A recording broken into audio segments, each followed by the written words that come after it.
పశ్చిమ గోదావరి జిల్లా తాడేపల్లిగూడెం మండలం అరుగులను గ్రామంలో అల్లుడిపై అత్త కుటుంబ సభ్యులు దాడి చేసిన ఘటన కలకలం రేపుతోంది. చిక్కాల శివకుమార్ అనే యువకుడిని ఇంటికి పిలిచి మరీ అత్త నాగూర్పి, బామర్ది అబ్దుల్లా, అత్తయ్య తమ్ముడు ఇస్మాయిల్ కలిసి దాడి చేసినట్లు బాధితుడు ఆరోపిస్తున్నాడు. ఇల్లు కట్టుకునేందుకు 50,000 రూపాయలు అడిగి, ఇప్పట్లో ఇవ్వలేనని చెప్పడంతో దాడి చేశారని తెలిపాడు.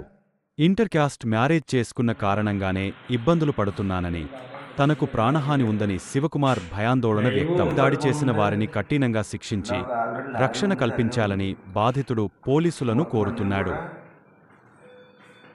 నేను కొన్ని పరిస్థితులను బట్టి ఇబ్బంది పడి లారీ అయి ఫైనాన్షియల్ వదిలేసుకున్నాను. లాస్ట్ వచ్చేటికి ఏం జరిగిందంటే, నా దగ్గర డబ్బులు తిరిగిన మా అత్తగారు వాళ్ళ తమ్ముడితో వాళ్ళ కొడుకుతో మాట్లాడతాకు రమ్మని చెప్పి, మామూలుగా మాట్లాడతాకు రమ్మని చెప్పింది. వెళ్ళాను. ఎక్కడికి వెళ్ళాను? వాళ్ళ ఇంటికి మాట్లాడతాకు రమ్మని. అదే అల్లు ఎక్కడ? ఆరుగురు ఎక్కడ? ఏ రోడ్లో? కోటం చెరువు కట్టినండి. కోటం చెరువు రోడ్లో ఏ రోడ్లో? రమ్మన్నారని వెళ్ళానండి.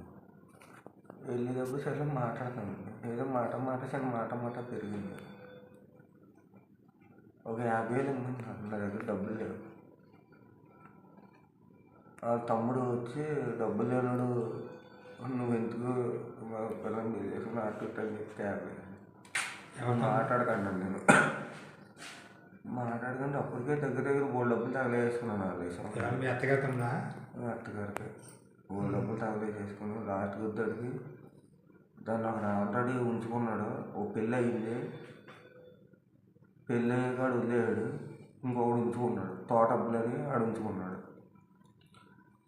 ఉంచుకున్నాక బాగానే ఉంటున్నారు కదా అని చెప్పి మేము దూరంగానే ఉంటున్నాం. మొన్న 4 ఏళ్ళకి గొడవ ఏదో వచ్చిందంట. గొడవ వస్తే వాళ్ళు ఇల్లు కట్టుకుంటున్నారు. ఇల్లు గురించి అని చెప్పి వాళ్ళు ఏం చేసుకోమంటే 2 మాటలు మా డబ్బులు కలిసి గొడవ వచ్చింది. వాళ్ళ తమ్ముడు డబ్బులు కావాలని చెప్పి అడిగాడు. నా దగ్గర లేవురా అన్నాడు. మా ఓనర్కి అప్పుడు ఫోన్ చేశాను. అడపపేట వాళ్ళ తమ్ముడే అండి, స్వామి అండి మా ఓనర్. ఒక 50,000 కావాలంటే ఇస్తాను, నువ్వు ఇప్పుడు చేశాను ఫోన్పే అన్నాడు. ఇప్పుడు వద్దా అన్నాడు. ఫోన్ పెట్టేసాం, అయిపోయింది. అది ఇప్పుడు కొడతానన్నాడు. నువ్వు కొట్టించలేదు, నువ్వు చేతగానే వాళ్ళని చెప్పి కేకలేసిన మీద నన్ను కొట్టారు. కొట్టారులే, నేను పట్టించుకోలేదు. నేనేం చేయనంటే మామూలుగా అయితే పట్టించుకుంటూ వెనకాల నుంచి పేటట్టు కొట్టేశారండి. ముందు కుట్టేటప్పుడు నేను ఎండ పడిపోయానండి. ఆ కొడతాం ఇంకా లేగలేదండి నేను. ఇదిగోండి మళ్ళీ ఇప్పుడు హాస్పిటల్ ఉప్పు లేచానండి. పోలీస్ స్టేషన్ కూడా తీసుకెళ్ళారు. మొహాన్ని నీళ్ళు కొట్టారు. వాళ్ళు ఇప్పుడు ఇక్కడేనండి. నాకేం తెరలేదు. అది డబ్బుల గురించేనండి, వేరేం కాదు. నా పర్సు OnePlus ఫోను, మా ఆవిడ ఫోన్ కూడా నా దగ్గర ఉంటుంది. ఫోన్ చూపేశారు. OnePlus ఫోన్ ఒకటి నా దగ్గర వాళ్ళ దగ్గర ఉందండి. వాళ్ళు ఏంటంటే నేను మాట్లాడిన కాల్ రికార్డింగ్ లైవ్ ఉన్నాయని చెప్పి లాగేసుకున్నారు.